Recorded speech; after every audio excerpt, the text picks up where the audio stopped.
कहानी का नाम है भागो मर्दो डायन आई की खोज की, लेकिन वो कहीं नहीं मिली। जो 2-4 डायनें मिली तो वो उन औरतों के रूप में जो तरह तरह की कहानियां गढ़कर अफवाहें फैला रही थी। वो लड़की बेहद डरी हुई थी। उसका बदन पसीने से तर था। उसकी आंखों में इस कदर डर समाया था कि वो चाहकर भी कुछ बोल नहीं पा रही थी। सड़क किनारे मोहल्ले के 10-15 आदमी उसे घेर कर खड़े थे। वो बार बार उससे पूछ रहे थे कि वो क्यों इतनी डरी हुई है, लेकिन उसके मुंह से एक भी शब्द नहीं निकल पा रहा था। तभी एक आदमी भीड़ को चीरता हुआ आया। उसने लड़की को सीने से लगाया और पूछा, बोल बेटी, क्या बात है, तू क्यों इस तरह डरी हुई है? वो शायद लड़की के पिता थे, लेकिन लड़की चुप थी। जब उन्होंने 3-4 बार पूछा तो वो बड़ी मुश्किल से सिर्फ इतना कह पाई, पिताजी, वो वो वो डायन। डायन का नाम सुनते ही सभी के होश उड़ गए। वो आतंकित नजरों से एक दूसरे को देखने लगे। लड़की के पिता तुरंत लड़की को लेकर घर भागे। भीड़ भी लड़की के पीछे पीछे चल पड़ी। शायद उन्हें डायन के विषय में जानने की जिज्ञासा थी। घर पहुंचकर लड़की थोड़ा सामान्य हुई। एक आदमी जिसे डायन के बारे में जानने की कुछ अधिक ही उत्सुकता थी, उसने पूछा, वो डायन कैसी थी? लड़की ने कहा, मैं अपनी सहेली के घर से लौट रही थी कि गली में अचानक वो मेरे सामने आ गई। उस समय गली में कोई नहीं था। वो चिथड़े पहने थी। उसके बाल बिखरे थे। आंखें बड़ी बड़ी और लाल थी। उसके मुंह से लार टपक रही थी। दांत बहुत बड़े बड़े थे। मुझे देखते ही वो जोर से हंसी और दोनों हाथ आगे करके मेरी ओर झपटी। उसकी उंगलियों के नाखून लंबे और अजीब थे। उसके पंजे किसी जानवर के पंजे की तरह थे। मैं चीख मारकर वहां से भागी। ये सुनकर वहां जितने लोग थे सबके चेहरे पर दहशत छा गई। धीरे धीरे एक एक करके लोग खिसकने लगे।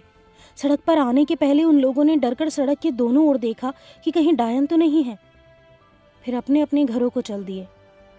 उन्हीं में से एक आदमी को रो रोकर मैंने पूछा कि डायन क्या होती है? उन्होंने आश्चर्य से मुझे देखा और फिर बोले, यहाँ बात करना ठीक नहीं, घर चलिए। उनका घर पास में ही था। घर में घुसते ही उन्होंने सटकनी लगा दी और मुझे बैठने के लिए कुर्सी दी। जब मैं बैठ गया तो बोले, आपको नहीं मालूम डायन क्या होती है? डायनें कई तरह की होती हैं। ज़्यादातर बूढ़ी औरतों के रूप में सामने आती हैं, लेकिन कभी कभी लड़की व युवती का भी वो रूप धारण कर लेती हैं। उनकी आंखें अंगारे जैसी लाल होती हैं। दांत काफ़ी लंबे और नुकीले होते हैं और मुंह बाहर होते हैं। जिस आदमी को देखती हैं उसे मार डालती हैं या फिर खा लेती हैं। शहर का शहर वीरान कर देती हैं। उन्हें देखकर जानवर भी अपना स्थान छोड़कर भाग जाते हैं। किसी भी तरह के जीव जंतु या आदमी को वो छोड़ती नहीं है। इतना कहने के बाद वो बहुत झुंझला कर बोले, पता नहीं ये डायनें कब जाएंगी। इन्होंने चैन से जीना हराम कर दिया है। इनके कारण हम रात में कोई काम नहीं कर पा रहे। आखिर जिंदगी का रिस्क लेकर तो हम काम नहीं कर सकते। वो बेचारी लड़की आज बाल बाल बच गई, वरना वो डायन तो उसे ले ही जाती। मैंने उनसे पूछा, क्या आपने उस डायन को देखा है? ये सुनकर शायद उन्हें गुस्सा आ गया। वो बोले, अरे साहब, यहाँ पूरे राजस्थान के लोगों के चेहरों पर हवाइयां उड़ रही हैं और आप देखने की बात करते हैं। जिस तरह उनका गुस्सा चढ़ा था उसी तरह शांत भी हो गया। बोले, अच्छा, अब रात अधिक हो रही है, चुपके से घर निकल जाइए। कहीं डायन ने पकड़ लिया तो जिंदगी से हाथ धोना पड़ेगा। वो मुझे दरवाजे तक छोड़ने आए। दरवाज़ा खोलने के पहले थोड़ा सा दरवाज़ा खोलकर इधर उधर देखा कि कहीं डायन तो नहीं है। जब पूरी तरह संतुष्ट हो गए तो बाहर बरामदे में आ गए। उन्होंने बरामदे से सड़क के दोनों ओर देखा। सड़क सुनसान थी। वो सुनसान वातावरण बड़ा खौफनाक लग रहा था। उन्होंने मुझसे कहा, बचकर जाइएगा।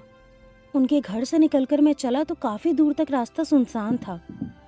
कहीं कहीं 1-2 आदमी नज़र आ जा रहे थे। होटल पहुंचकर मैंने कमरे में खाना मंगवाया। बैरा मेज पर खाने की थाली रखकर जाने लगा तो मैंने उनसे पूछा, तुमने डायन देखी है? अरे साहब, अपनी जान देनी है जो डायन देखूं? रात होते ही हम घर से निकलना बंद कर देते हैं। मैं तो घर नहीं जाता, होटल में ही रह जाता हूँ। आप डायन को देखने के चक्कर में मत पड़िएगा। वो आदमी को तुरंत मार डालती है। दूसरे दिन मैं डूंगरपुर से जयपुर आ गया। पहुंचते पहुंचते रात हो गई थी। बस अड्डे से 3-4 फलांग पर एक होटल में आया। कुछ देर तक अखबार पढ़ता रहा, फिर सो गया। सुबह 8-9 बजे शहर निकला तो लगभग सभी घरों पर हाथ के थापे देखकर आश्चर्य में पड़ गया। डूंगरपुर में भी मैंने घरों पर पंजे के थापे देखे थे। उसी तरह के थापे यहाँ भी मकानों पर नजर आ रहे थे। किसी किसी मकान पर 3-3 थापे थे तो किसी मकान पर 5-5। मैंने टैक्सी वाले से पूछा, मकानों पर ये थापे क्यों लगे हैं? उसने कहा, ये थापे ही तो हमारी जिंदगी बचाए हुए हैं, वरना पूरा राजस्थान कब का साफ हो गया होता। जिन घरों में ये थापे होंगे उनमें डायन घुसने की हिम्मत नहीं कर सकती, इसीलिए सभी लोगों ने अपने अपने घरों पर थापे लगा लिए हैं। मैंने पूछा, कहीं कहीं 3-3 थापे लगे हैं तो कहीं कहीं 5, इसका क्या रहस्य है? टैक्सी वाले ने बड़े इत्मीनान से बताया, जो डायनें घूम रही हैं उनकी संख्या 3 या 5 है, इसीलिए 3 या 5 थापे मारे गए हैं। मैंने तो अपनी टैक्सी पर भी थापे मार लिए हैं। एक दरवाजे पर 5 थापे और दूसरे दरवाजे पर 3 थापे। यदि भरी दोपहर में या रात के सुनसान में कहीं डायन मिल भी गई तो कुछ नहीं कर पाएगी। मैं टैक्सी के अंदर सुरक्षित रहूंगा और मेरी सवारी भी सुरक्षित रहेगी।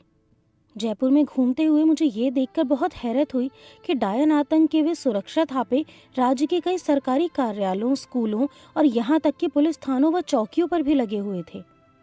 झोपड़ियों से लेकर शानदार मकानों तक वो थापे नजर आ रहे थे। मुझे उन थापों के विषय में विस्तार से जानने की जिज्ञासा हुई। एक कपड़े की दुकान से निकलकर कुछ महिलाओं से मैंने पूछा, क्या आप लोगों ने भी अपने घरों पर थापे मारे हैं? एक महिला बोली, डायन से बचने के लिए हमने भी थापे मारे हैं। क्या आप लोगों ने उस डायन को देखा है? नहीं, देखा तो नहीं है, लेकिन सुना है। जब देखा नहीं तो फिर थापे क्यों मारे? एक दूसरी महिला ने कहा, सभी लोग अपने अपने घरों पर थापे मार रहे थे तो हमने भी मार लिए, और फिर डायन तो है ही, नहीं तो इतना हल्ला क्यों मचता।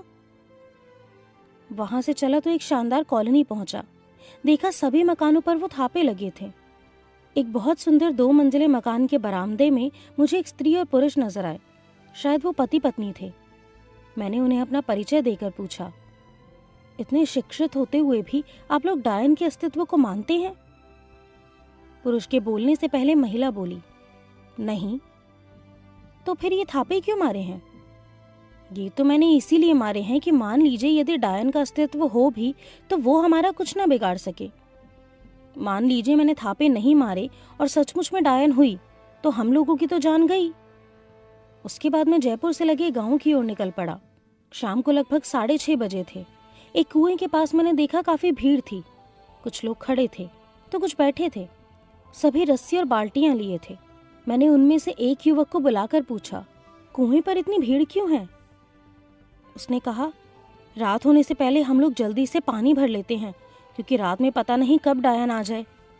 कुएं के पास हरी घास पर जहां कुछ लोग बैठे थे वहीं मैं भी बैठ गया। पानी भरने वाली महिलाएं और पुरुष मुझे हैरत से देखने लगे। मैंने एक से पूछा, आप लोगों में से किसी ने डायन को देखा है? मैंने खुद देखा है, उसने कहा। कहाँ? मैंने उत्सुकता से पूछा। एक दिन रात के 10 बज रहे थे। मैं एक दूसरे गांव से खेत के किनारे किनारे अपने गांव चला आ रहा था कि एक पेड़ के नीचे मैंने उसे देख लिया। वो दूसरी ओर मुंह करके बैठी थी। मैं समझ गया कि वो डायन है। मुड़कर देख लिया तो मेरी जान नहीं बचेगी। मैं बड़ी तेजी से भागा, लेकिन हो सकता है कि वो कोई और दूसरी औरत रही हो। वो डायन ही थी, क्योंकि कोई औरत या मर्द डायन की डर से गांव से बाहर नहीं निकलता। वो जरूर डायन थी। जब डायन का डर इतना फैला हुआ है, फिर रात के 10 बजे आप क्यों निकले? देखिए, पहले मैं डायन वायन को नहीं मानता था, लेकिन जब उस दिन खुद अपनी आंखों से देख लिया तो विश्वास हो गया। अब नहीं निकलता हूँ। मुझे देखकर वहां कुछ गांव वाले आ गए। सभी डायन से बुरी तरह डरे हुए थे और तरह तरह की बातें बना रहे थे। गांव से निकलते निकलते 8 बज गए। जब जयपुर बस स्टेशन पर पहुंचा तो रात के 10:30 बज रहे थे। वहां से होटल के लिए रिक्शा नहीं मिला, इसीलिए पैदल ही चल पड़ा। रास्ता सुनसान था, सिर्फ अकेला मैं था। कुछ दूर जाने पर मुझे 14-15 साल का एक लड़का दिखाई दिया। वो बेखौफ होकर मस्ती में चल रहा था। मुझे आश्चर्य हुआ कि उस लड़के को डर क्यों नहीं लग रहा था। मैंने उसे आवाज दी, अरे भाई, जरा सुनो। आवाज सुनकर वो थोड़ा चौंका, फिर मेरे पास आ गया। मैंने पूछा, इतनी रात गए तुम्हें इस सुनसान सड़क पर डर नहीं लग रहा? डर कैसा? डायन का डर, और किसका? उस लड़के ने जेब में हाथ डालकर एक तय किया हुआ कागज निकाला, फिर उसे खोलकर बोला, इसमें 5 थापे हैं। जैसे ही डायन दिखाई देगी मैं उसके सामने कागज खोलकर खड़ा हो जाऊंगा। वो मेरा कुछ नहीं कर पाएगी। उस रक्षा कवच को देखकर मैं दंग रह गया और आगे बढ़ गया। डायनों के विषय में मुझे अलग अलग स्थानों पर अलग अलग तरह की जानकारियां मिली। कुछ शहरों जैसे अजमेर, जयपुर, कोटा, जोधपुर, उदयपुर आदि स्थानों पर लोगों ने बताया कि वो डायन रात में घरों का दरवाजा खटखटाती है तथा प्याज रोटी मांगती है। जिस घर में उसे प्याज रोटी मिल जाती है उस घर में 7 दिनों के अंदर या तो कोई पागल हो जाता है या किसी की मृत्यु हो जाती है। कुछ लोगों ने बताया कि दरवाजा खुलने पर यदि किसी विवाहिता से वो कह दे कि चूड़ी मत पहनो तो वो शीघ्र ही विधवा हो जाती है। लेकिन उदयपुर, ककरोली, देवगढ़, राजसमंद आदि स्थानों पर लोगों ने मुझे कुछ दूसरी ही बात बताई। उन्होंने बताया कि शीतला सप्तमी के दिन एक महिला ने माता जी के मंदिर में ठंडे चावल की जगह गर्म चावल चढ़ा दिए। तभी से माता जी कुपित हो गई। वो रोज रात को घरों में दरवाजा खटखटाकर रोटी और प्याज मांगती हैं। जिस घर में उन्हें मिल जाता है उसी घर पर वो रोटी और प्याज के टुकड़े टुकड़े करके फेंक जाती है। अगले 7 दिनों के भीतर उस घर में या तो कोई पागल हो जाता है या किसी की मृत्यु हो जाती है। डायनों का आतंक कैसे फैला? जब मैंने ये जानने की कोशिश की तो पता चला कि लगभग 4-5 महीने पहले मध्य प्रदेश के कुछ इलाकों में डायन की अफवाह फैली थी। धीरे धीरे सीमा पार कर वो अफवाह राजस्थान में पसर गई थी। मध्य प्रदेश में तो उस अफवाह को बल नहीं मिला था, लेकिन पूरे राजस्थान में डायनों के आतंक ने कहर बरपा दिया था। राज्य का शायद ही कोई ऐसा शहर, कस्बा या गांव बचा होगा जहां डायन का आतंक ना पहुंचा हो। राजस्थान में सवार माधोपुर से चला डायन का वो आतंक बांसवाड़ा, डूंगरपुर, जैसलमेर, कोटा, बूंदी, टोंक, झालवाड़, जोधपुर, फलौदी, पाली, व्यावर, अजमेर, नसीराबाद, भिलवाड़ा, गुलाबपुरा, चित्तौड़गढ़, छोटी सादड़ी, बड़ी सादड़ी, सुमेरपुर, फालना, सिरोही, किशनगढ़, दूध, जयपुर, भरतपुर, अलवर, इन सभी शहरों में फैलता चला गया। डायनों के संबंध में काफी खोजबीन करने के बाद ये पता चला कि डायन के आतंक की अफवाह कुछ तथाकथित तांत्रिकों ने उड़ाई थी। वो जमकर लोगों को लूट रहे हैं। मजे की बात ये थी कि कुछ नेता भी उस आतंक को स्वीकार कर रहे थे। राजस्थान मंत्रिमंडल में कई नेता भी उस आतंक को स्वीकार कर रहे थे। राजस्थान मंत्रिमंडल के कई नेता तथा राज्य के कई विधायकों के घर पर भी वो थापे लगे हुए थे। इस मामले में विपक्ष के नेताओं का रुख कुछ दूसरा था। वो न डायन मान रहे थे न अफवाह। वो उन थापों को कांग्रेस का घर घर प्रचार मान रहे थे। लोकसभा सदस्य राजेश पायलट से जब मैंने पूछा कि क्या वो थापे सचमुच इनका का घर घर प्रचार था तो वो थोड़ा अचकचा गए। फिर बोले, इनका का घर घर प्रचार हो ये इनका के प्रत्येक सदस्य की महत्वाकांक्षा तथा कर्तव्य होना चाहिए, पर उन थापों को इनका के प्रचार से जोड़ने की बात गले के नीचे नहीं उतरती। जोधपुर से लोकसभा सदस्य तथा उड्डयन राज्य मंत्री अशोक गहलोत, नसीराबाद से विधायक तथा पूर्व वन राज्य मंत्री गोविंद सिंह गुर्जर, शिक्षा मंत्री रामपाल उपाध्याय, नहर मंत्री नरेंद्र सिंह भाटी, पुष्कर क्षेत्र के विधायक रमजान खां आदि डायन के आतंक को मात्र अफवाह मान रहे हैं। उनका कहना है ये अफवाह किसी शरारती दिमाग की उपज है और कुछ नहीं। विपक्ष के नेता भैरव सिंह शेखावत, भारतीय जनता पार्टी के नेता कैलाश मेघवाल, भाजपा के विधायक जगजीत सिंह उसे घर घर इनका का प्रचार बता रहे हैं। उनके अनुसार लोकसभा चुनाव के दौरान कांग्रेस ने घर घर पंजे का प्रचार अभियान छेड़ा था, जो इस रूप में परिणीत होकर सामने आया है। हकीकत में वो डायन वायन का चक्कर नहीं है। कुछ तथाकथित तांत्रिक डायन का चक्कर बताकर अपना धंधा चमका रहे हैं। उदयपुर में अखिल भारतीय जादूगर सम्मेलन था। मैंने सोचा डायनों के विषय में जादूगर क्या सोचते हैं ये भी पता लगना चाहिए। मैंने जादू रत्न से सम्मानित जादूगर रॉय से पूछा, पूरा राजस्थान डायनों के आतंक की गिरफ्त में है, इन डायनों के विषय में आपका क्या ख्याल है? राय ने कहा, डायन की बात पूरी तरह अफवाह है। इस अफवाह को श्रेय देकर गली कूचों के टटपुंजे तांत्रिक भोली भाली जनता को ठग रहे हैं। डायन आतंक का सारा चक्कर चलाए जाने के पीछे उन तांत्रिकों का कहीं न कहीं हाथ है। बहरहाल आज तक ना तो किसी डायन को देखा है और ना ही कहीं रोटी या प्याज मांगने की घटना हुई है। फिर भी लोग बुरी तरह से डरे हुए हैं। शिक्षित अशिक्षित सभी लोग ऊपर से न सही लेकिन अंदर से सहमे हुए हैं। पूरा राजस्थान डायन आतंक की गिरफ्त में है। आतंक की स्थिति इतनी विषम हो गई है कि राजस्थान सरकार भी सचेत हो उठी है। मुख्यमंत्री हरिदेव जोशी के आदेश पर गुप्तचर विभाग भी उन डायनों की खोज में जुट गया है।